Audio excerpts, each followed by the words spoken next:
intéressant quand des CIO des entreprises nous disent honnêtement ça devient un critère, les jeunes recrues arrivent et disent ah, c'est cool ici.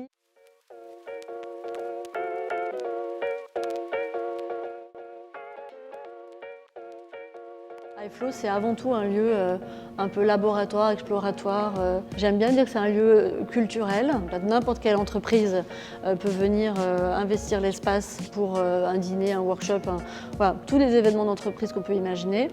Et ensuite, on a la galerie, donc, qui est aussi proposée, dans laquelle on met en avant des artistes et designers. On a une bibliothèque, on a une salle de repos et on a une salle qu'on appelle iCreate, qui est un espace à la fois studio d'enregistrement et salle de brainstorming qui sont mises à disposition. Et le café, évidemment, qui est un lieu un peu cœur névralgique de l'espace et qui est ouvert aussi à tout le monde.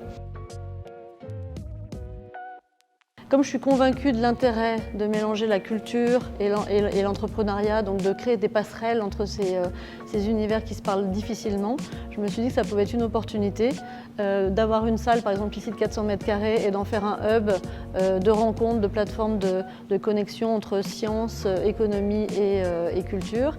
Et les bureaux qui étaient déjà en place, naturellement, on s'est dit génial, on va pouvoir y mettre des entreprises dynamiques, engagées. La liberté d'expérimenter, de sortir des schémas classiques et de ne pas être contraint réellement. Et c'est assez chouette. Et les partenariats qu'on peut développer avec l'AED, avec le PFL. Je pense que l'innovation, c'est penser out of the box, mais dans une finalité à définir. L'innovation, c'est censé, en tout cas, développer un monde qui soit différent ou qui soit augmenté, amélioré, et ça doit servir ce propos-là.